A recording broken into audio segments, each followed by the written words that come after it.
হ্যান্ডগুলোকে CPIM দিচ্ছে না, CPIM দিচ্ছে না।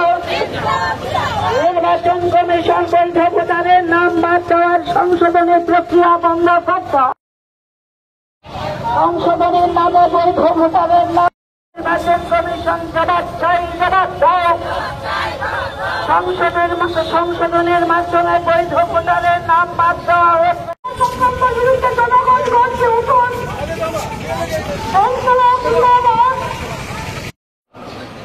সরকার বুঝতে পারছে, সরকারের জন্য তো রাস্তা করতে পারছে। আমাদের ত্রিপুরার অভিজ্ঞতা থেকেই সারা ভারতবর্ষে ক্ষমতায় চিকিৎসাতে চায় এবং স্বাধীনতার পর ভারতবর্ষে বড় বড় পুঁজিপতি যারা, মাঝারের পুঁজিপতি যারা, এই ৭৫ বছরের অভিজ্ঞতায় দেখা যায়নি ঐক্যবদ্ধভাবে শাসক দলের পক্ষে নির্বাচনের আগে পরে সরকার চালাবার সময় দুহাত তুলে এভাবে সমর্থন আগে করতে। নানা সময় তাদের মধ্যে বিভাজন লক্ষ্য করা গেছে, কিন্তু এখন দেখা যাচ্ছে তারা সংগ্রাম এই বিজেপি সরকারের পিছন দিয়ে দাঁড়াচ্ছে। তাহলে পরিষ্কার শাসক দল বিজেপি এবং বড় বড় পুঁজিপতি, মাঝারি পুঁজিপতি যারা গোটা দেশটাকে বিদেশি পুঁজির সাথে মিলে লুণ্ঠন করছে, তাদের সাথে ক্ষমতায় টিকে থাকবার জন্য ইলেকশন কমিশনকে ব্যবহার করে ভারতবর্ষের গণতন্ত্র এবং সংবিধানকে তারা ধ্বংস করতে চাইছে। এর প্রতিরোধে দেশের মানুষকে গড়ে উঠতে হবে ঐক্যবদ্ধভাবে সংগ্রামের ময়দানে। যারা এর বিরুদ্ধে রুখে দাঁড়াবেন ভবিষ্যৎ তাদের পক্ষেই দাঁড়াবে, এটাই ইতিহাসের অভিজ্ঞতা। সংগ্রামী মানুষ ঐক্যবদ্ধভাবে লড়াই করলে পর তাদেরকে প্রতিহত কেউ করতে পারে না। তারাই ইতিহাসের লিখন লেখেন, তারা ইতিহাস রচনা করেন, আর ইতিহাসকে যারা ধ্বংস করার চেষ্টা করে তারা নিকৃষ্ট, তারা ঘৃণিত। পৃথিবীর ইতিহাসে অভিজ্ঞতা আছে, হিটলার মুসলিনি তার দৃষ্টান্ত। কাজে এখন যারা এর বিরুদ্ধে চক্রান্তরা করবেন তারাও ইতিহাসের ভিন্ন পাত্র হিসাবে ভবিষ্যৎ দিনে চিহ্নিত হবে, এ নিয়ে সন্দেহের কোনো কারণ নেই। আমাদের কাছে শুধু আবেদন যে এখানে সামনের দিনে শুধু আজকের মিছিল, শুধু আজকের সভা, শুধু এই বক্তব্য আমরা রাখলাম, আপনারা শুনলেন, তার মধ্য দিয়ে যদি মনে করেন আমাদের দায়িত্ব শেষ, তাহলে আমরা ফোন করবো, আবেদন করবো লিখিতভাবে দল, মত, ধর্ম, বর্ণ, সম্প্রদায় নির্বিশেষে সারা ত্রিপুরা, সারা ভারতবর্ষের গণতান্ত্রিক দৃষ্টিভঙ্গি সম্পূর্ণ মানুষ সামনের দিনে বৃহত্তর আন্দোলন গড়ে তোলে সংবিধান, গণতন্ত্র এবং নির্বাচন।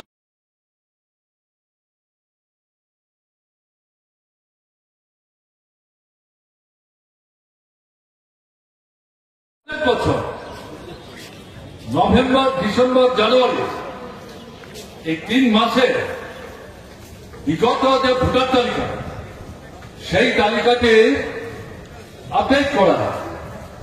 যারা মারা যান তাদের নাম বাতিল হয়, যারা স্থানান্তরিত তাদের নাম সরে যায়, যারা নতুন ভোটার হতে পারেন 18 বছর প্রাপ্ত হয়েছেন, তালিকায় নাম নাই, তারা আবেদন করলে পর পরীক্ষা নিরীক্ষার মাধ্যমে তাদের নাম তালিকায় অন্তর্ভুক্ত। এই যে ভোটার তালিকা, এর উপর ভিত্তি করে পরবর্তী নির্বাচন অনুষ্ঠিত হয়।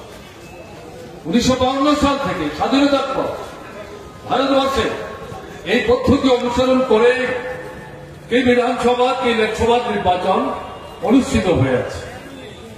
কিন্তু এবারই প্রথম কয়েক মাস আগে বাৎসরিক যে প্রক্রিয়া পদ্ধতি অনুসরণ করে নির্বাচন কমিশনের প্রত্যক্ষ নজরদারিতে সারা দেশের এবং বিহারের ভোটার তালিকা তারা চূড়ান্ত করেছেন, যেই তালিকার উপর ভিত্তি করে তাদের অক্টোবর, নভেম্বরে বা ডিসেম্বরে যে ভোটটা হওয়ার কথা, সেই ভোটটা অনুষ্ঠিত হবে। সেই তালিকাটি হঠাৎ করে ইলেকশন কমিশন কি এরকম প্রয়োজন দেখা দিল যে এটাকে আবার এই কয়েক মাসের ব্যবধানে, 5-6 মাসের ব্যবধানে নূতন করে নিবিড়ভাবে এটাকে পরীক্ষা নিরীক্ষা করবেন তার সংশোধনের জন্য। স্বাধীনতার পর এ ধরনের ঘটনা এর আগে ভারতবর্ষের কোন রাজ্যে নির্বাচন কমিশনের উদ্যোগে সংগঠিত হয়েছে আমার অন্তত জানা। কোন পত্র পত্রিকায় এই সম্পর্কে কেউ তথ্য উপস্থিত করেন, কোন রাজনৈতিক দলের নেতৃত্ব এই সম্পর্কে কোন দৃষ্টান্ত স্থাপন করতে পারে এবং প্রথম বিহারের বিরোধী রাজনৈতিক দলগুলো বিজেপি এবং তার সঙ্গে যারা একসাথে মিলে এই সরকারটা বিহারে চলতে সাহায্য করছে তাদেরকে বাদ দিলে বাকি যে সমস্ত রাজনৈতিক দল তারা সবাই সমস্যা এর প্রতিবাদ করছেন, যেটা উদ্দেশ্যমূলক, ষড়যন্ত্রমূলক, এর পেছনে একটা গভীর চক্রান্ত চলছে এবং এটা তো আগে কোনোদিন হয়নি। কেন এটা বন্ধ করো, এটা চলবে না, এটা হতে পারে। সেখানে আসবার লক্ষ্য নিয়ে এই ভোটার তালিকাকে ভিত্তি করে চক্রান্তের জাল তারা বিস্তার করছে। ইলেকশন কমিশন ইতিমধ্যে পরীক্ষা বলে দিয়েছে বিহারের পর বাকি রাজ্যগুলিকেও তারা নাকি এরকম ইন্টেন্সিভ বা গভীরভাবে এই ভোটার তালিকা পরীক্ষার কর্মসূচি হাতে নেবেন এবং উদ্দেশ্য হচ্ছে গভীরভাবে বিজেপিকে কি করে সাহায্য করা যায়। এটা কি করে গণতন্ত্রের প্রতি যাদের আস্থা আছে, বিশ্বাস আছে, দলমতের বিশেষে ভারতবর্ষের মানুষ কেন এটা মেনে নেন? তাই এর বিরুদ্ধে আমাদের পার্টি, ভারতের কমিউনিস্ট পার্টি মানুষ আমরা আহ্বান জানিয়েছি আজকে সারা ভারতবর্ষের রাজ্যে রাজ্যে যেখানে আমাদের গায়ে শক্তি আছে এর প্রতিবাদে তারা সোচ্চার হচ্ছে। আপনারা যারা খবর রাখেন তারা লক্ষ্য করেছেন গতকাল ইন্ডিয়া ব্লক তাদের নেতৃত্বের বৈঠক হয়েছে এবং তারা সহমত পোষণ করেছেন ঐক্যবদ্ধভাবে এই যে ভোটার তালিকা নিয়ে ইলেকশন কমিশন এই ষড়যন্ত্রমূলক কর্মসূচিতে বিজেপিকে সাহায্য করবার জন্য ভূমিকা নিচ্ছে তার বিরুদ্ধে ঐক্যবদ্ধভাবে প্রতিবাদে তারা সোচ্চার হবেন।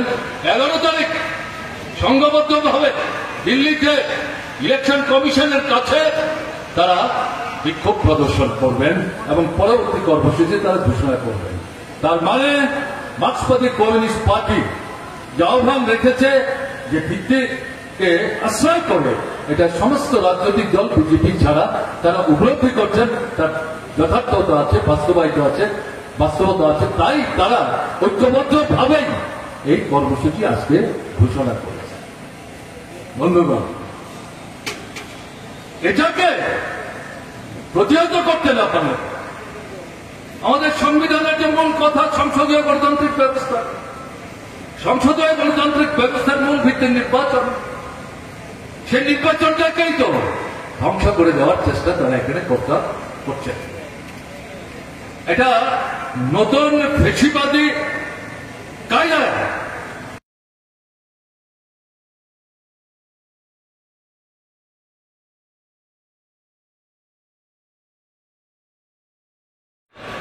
সংগঠিত হয়।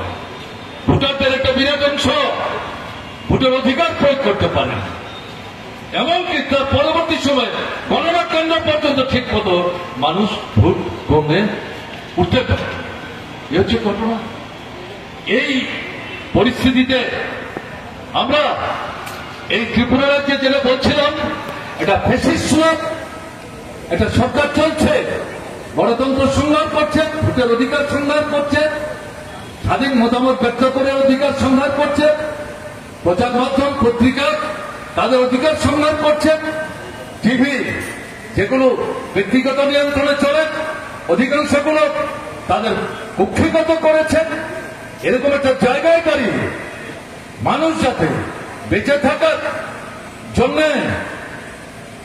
আন্দোলন সংগ্রাম সংগঠিত করতে না পারে, রুজির ব্যবস্থা করতে না পারে, অনাহারের যে মৃত্যু হচ্ছে তা প্রতিহত করতে না পারে, সন্তান বিক্রি করতে যাতে বাধ্য হতে না হয়, এই পরিস্থিতি থেকে বেরোতে যাতে না পারে, তার জন্য এই আক্রমণগুলো তারা একের পর এক সংগঠিত করেছে। আমরা ভারতের কমিউনিস্ট পার্টি মার্ক্সবাদীর পক্ষ থেকে, ত্রিপুরা বামপন্থী ফ্রন্টের পক্ষ থেকে সারা ভারতবর্ষের মানুষের দৃষ্টি আকর্ষণ করে 2018 পর থেকে 6-7 মাসের ব্যবধানে আবেদন জানিয়েছে ত্রিপুরার বুকে আরএসএস নিয়ন্ত্রিত বিজেপি ফ্যাসিস্ট সুলভ একদলের সঙ্গে সন্ত্রাস কায়েম করেছে, গণতন্ত্রকে সংগ্রাম করেছে, মানুষের বেঁচে থাকার অস্তিত্ব রক্ষার যে অধিকার একের পর এক হরণ করেছে এবং দুর্নীতি সরকার সমর্থক হয়ে গেছে।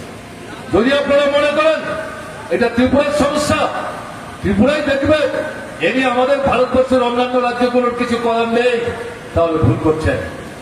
আজকে বিচ্ছিন্ন ভাবে এটা ত্রিপুরার সমস্যা মনে হতে পারে, কিন্তু বিজেপি আরএসএস পরীক্ষার কেন্দ্র হিসেবে ত্রিপুরাকে বাছাই করে তারা ভবিষ্যৎ দিনে যা করতে চায় সেটাকে তারা এখানে পরীক্ষা নিরীক্ষা করবার চেষ্টা করছে। যদি সাফল্য অর্জন করতে পারে গোটা ভারতবর্ষের পর্যায়ক্রমে এটা প্রসারিত করবার চেষ্টা করবে। তাই আমরা ত্রিপুরার 40 লক্ষ মানুষ, তার বৃহত্তম অংশ, এরকম পরিস্থিতি ত্রিপুরায় চলুক আমরা চাই না। কিন্তু আমরা নিজেরা বুঝে শুধু ত্রিপুরার একক বিচ্ছিন্ন প্রয়াসের মধ্য দিয়ে এই অশুভ শক্তিকে মোকাবেলা করা সময়ের সাথে সারা ভারতবর্ষের মানুষ গণতান্ত্রিক দৃষ্টিভঙ্গি সম্পূর্ণ যারা, তারা যদি এগিয়ে না আসেন ত্রিপুরার মানুষের সাথে হাত ধরাধরি করে এই যে অশুভ প্রবণতা, বিশৃঙ্খলা প্রবণতা, স্বৈরশাসন কায়েমের যে প্রক্রিয়া, তাকে প্রতিহত করার ক্ষেত্রে যদি ভূমিকা না নেন তাহলে সামনে দিয়ে পর্যায়ক্রমে ভারতবর্ষ আক্রান্ত হবে এবং সেই জায়গা গোটা ভারতবর্ষের সংবিধান, গণতন্ত্র তারা ধ্বংস করে দেবে।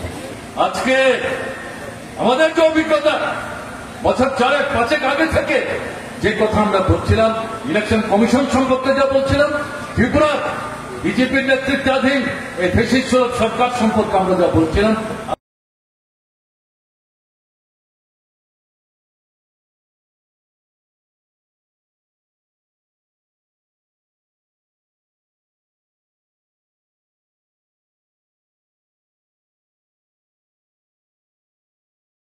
করা হয়েছে, এটা বিচারাধীন। কাজেই যে বিষয়টা সুপ্রিম কোর্টের বিচারাধীন, এরকম একটা বিষয় নিয়ে পার্লামেন্টে আমরা কি করে আলোচনা করব? ভাবখানা এরকম যেরকম বিষয় নিয়ে অতীতে কোনোদিন পার্লামেন্টে আলোচনা হয়নি, এটা ঘটনা না, এরকম বহু দৃষ্টান্ত পার্লামেন্টে আছে। দ্বিতীয় বলছে ইলেকশন কমিশন এটা সাংবিধানিক স্বয়ংশাসিত স্বতন্ত্র সংস্থা, তাদের নেওয়া পদক্ষেপ নিয়ে কি করে পার্লামেন্টের মধ্যে আলোচনা হবে, এটা নাকি সংবিধান বিরোধী হবে। আসলে বিজেপি বেকায়দায় করেছে, তাই এই বিষয় নিয়ে পার্লামেন্টের মধ্যে তারা কোনো আলোচনার দরজা খুলতে চাইছে না। বিজেপি এবং তার সহযোগী যারা, তাদের বাদ দিয়ে সমস্ত রাজনৈতিক দল পার্লামেন্টের অধিবেশন বসার আগে, পার্লামেন্টের অধিবেশন শুরু হলে পর সমস্যরে প্রতিবাদ করছেন, বিক্ষোভ প্রদর্শন করছেন। রাজ্যসভা এবং লোকসভায় অন্য কোনো কর্মসূচি হাতে নেওয়া যাচ্ছে না, এমনকি প্রশ্ন উত্তরের যে 1 ঘন্টার সময় সবচেয়ে গুরুত্বপূর্ণ, সেখানে বিরোধীরা বলছেন আমরা যে বিষয়টি আলোচনা করতে চাইছি, আমাদের সংবিধান, আমাদের গণতন্ত্রের যে মূল ভিত্তি, ভোটার তালিকা, ভোট, এটাকে নিয়ে সেখানে যখন এই চক্রান্ত চলছে, এটা বাদ দিয়ে অন্য কোনো বিষয় সংসদের সামনে গুরুত্ব অর্জন করতে পারে না। আগে এটা আলোচনা করতে হবে, তার জন্য সময় দিতে হবে, কিন্তু বিজেপি রাজি হচ্ছে না, ফলে সংসদ বসতে পারছে না। এবং আমি জানি না আজকেও সংসদ সেখানে বসতে পেরেছে কিনা। আমরা ভারতের কমিউনিস্ট পার্টি মাত্র যে ইলেকশন কমিশন, তার যে 3 জন সদস্য, এটা নির্ধারণ করার ক্ষেত্রে প্রচলিত যে পদ্ধতি এতদিন চলে এসেছে স্বাধীনতার পর থেকে, প্রধানমন্ত্রী তিনি যে দলেরই হন, পার্লামেন্টের লোকসভা যিনি বিরোধী দলের নেতা তিনি যে দলেরই হন, এবং সুপ্রিম কোর্টের চিফ জাস্টিস, তার কি ধর্ম, তার কি বর্ণ, তার কি সম্প্রদায়, সমস্ত কিছুর উদ্বেগ 3 জনকে নিয়ে একটা কমিটি তৈরি হবে। তারা বসে ঠিক করবেন কোন 3 জনকে নিয়ে নির্বাচন কমিশন তৈরি হবে, তার চেয়ারম্যান কে হবেন। তারা তাদের এই প্রস্তাব পাঠাবেন সরকারের কাছে, সরকারের সংশ্লিষ্ট দপ্তর এটা পরীক্ষা নিরীক্ষা করার পর এটা পাঠাবেন রাষ্ট্রপতির কাছে।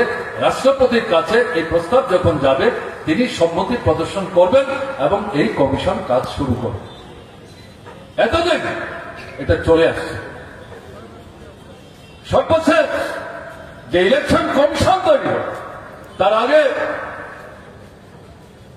বিজেপি সরকার এই কমিশন তৈরি করার পদ্ধতিটাই বাতিল করে।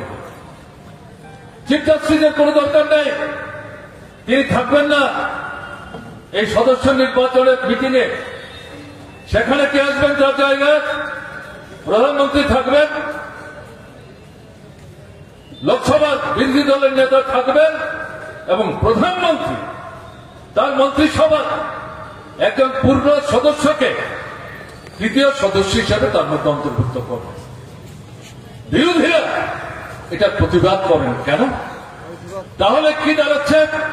এই তিনজনের মধ্যে প্রধানমন্ত্রী এবং তার পছন্দের লোক অবশ্যই বিজেপি দলের লোক হবেন, দুজন বিজেপি দলের বিরোধী দল, অন্য রাজনৈতিক দল, সে কারণেই তারা বিরোধী দল, তার যিনি নেতা তিনি একা।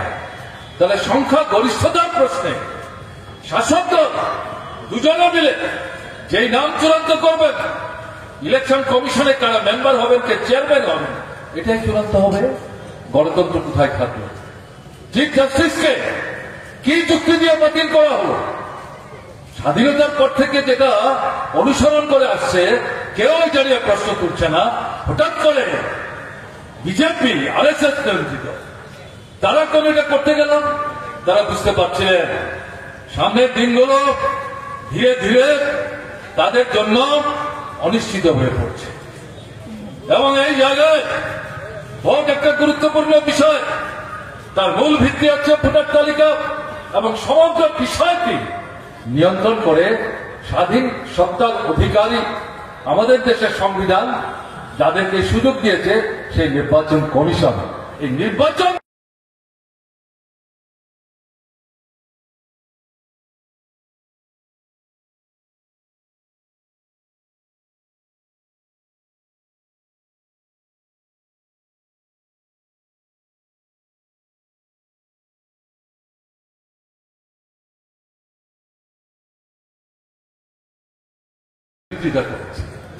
কোন মতে এই পদ্ধতি মানা যায়। বিচারকদের মধ্য থেকে বিভিন্ন প্রান্ত থেকে প্রশ্ন উঠেছে, বিভিন্ন গণতান্ত্রিক ব্যক্তিত্ব যারা রাজনৈতিক বিষয় নিয়ে, সংবিধান নিয়ে, নির্বাচন ইত্যাদি নিয়ে পর্যালোচনা করেন, বিশ্লেষণ করেন, দলমত নির্বিশেষে তারাও এটার বিরোধিতা করেছেন। এটা কি হচ্ছে? এটা তো সন্দেহ তৈরি করেছে এবং তার তো বাস্তব ভিত্তি এখানে আছে। কিন্তু শাসক দল এগুলো পড়ুয়া না করে তারা যে সিদ্ধান্ত নিয়েছেন, তাদের পছন্দের লোক চেয়ারপারসন ইলেকশন কমিশন, যাকে চিফ ইলেকশন কমিশনার বলা হয়, আর সঙ্গে যারা দুজন তাদের বাছাই করে লোকদের নিয়ে তারা ইলেকশন তৈরি করেছে, কমিশন তৈরি করেছে। আমরা ভারতের কমিউনিস্ট পার্টি মাঝখানে যে প্রতিবাদ সেদিন করেছিলাম, যে সম্ভাবনার কথা ভাবনায় রেখে কেন আমরা এই প্রতিবাদ করছি সেটা আমরা উল্লেখ করে ভারতবর্ষের মানুষের সামনে বুঝাবার চেষ্টা করেছিলাম। আজকে বিহারের এই ঘটনার মধ্য দিয়ে আমাদের যে অনুমান, আমাদের যে সংশয়, আমাদের যে সন্দেহ, সেটাই যে সত্য, এটা আজকে প্রতিপন্ন হতে যাচ্ছে। এই ভোটার তালিকা হাতে নিয়ে এই সময়ের মধ্যে তারা 3 রকমের নাম তারা চিহ্নিত করেছে। একটা হচ্ছে যারা বিহারে থাকেন না, কোথায় থাকেন জানেন না, এরকম একটা সংখ্যা। একটা হচ্ছে মৃত, এটা একটা উল্লেখযোগ্য সংখ্যা। তৃতীয় হচ্ছে একজনের নাম বিভিন্ন কেন্দ্রে স্থান পেয়েছে। এই 3 ধরনের অভিযোগের কথা উল্লেখ করে প্রায় 65 লক্ষ ভোটারকে চিহ্নিত করে তাদের নাম বাদ দিয়ে নূতন করে বিহারের নির্বাচনের মুখে বিহারের সেখানে এই নির্বাচন ভোটার তালিকা, এই তালিকা তারা উপস্থিত করেছে।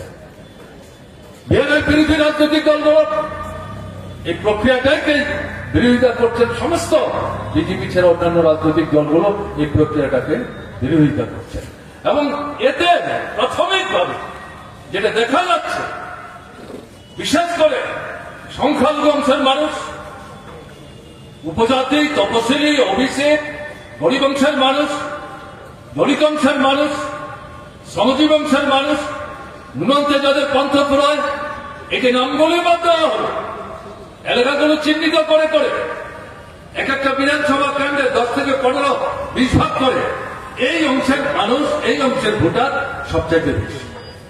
বিহারে যে সরকারটা চলছে জনবিরোধী, স্বৈরাচারী, অগণতান্ত্রিক, দুর্নীতির সাথে যুক্ত পড়েছে এই সরকার। জনগণের এই সরকারের উপর আস্থা উঠে গেছে। সবাই বুঝতে পারছে যদি নির্বিঘ্নে ভোট সেখানে সংগঠিত হয় তাহলে এই সরকার বিজেপি এবং নীতিশ কুমার মিলেও চেষ্টা করলেও এই সরকার ফিরে আসতে পারবে না। কাজে এই সরকার বিজেপির নেতৃত্বাধীন সংযুক্ত শক্তি টিকে থাকতে হবে।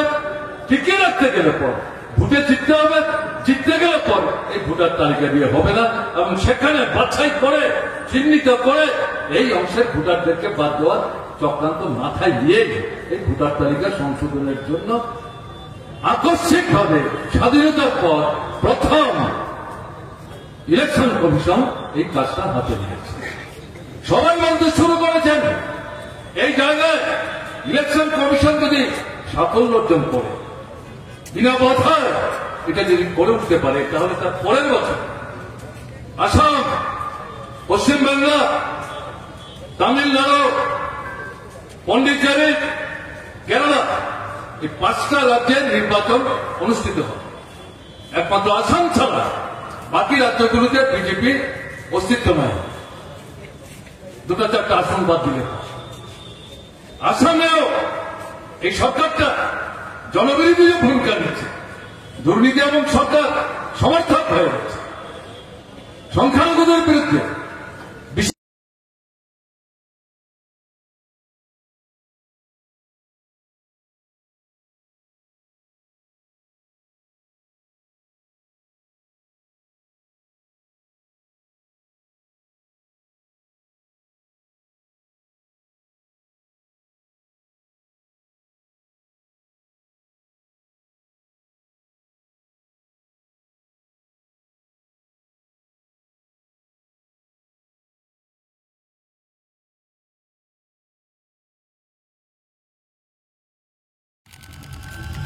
চিনি হা, চিনি হাথাই, চিনি তৈমা, চিনি বলম। যত নিনো কাইসা কথমা দঙ্গ। বরম কুচুক ওংজাকনাই কথমা, হালককে ফিলমানি কথমা, চিনি কথমা। जों हानि बोसारकनि गथमा।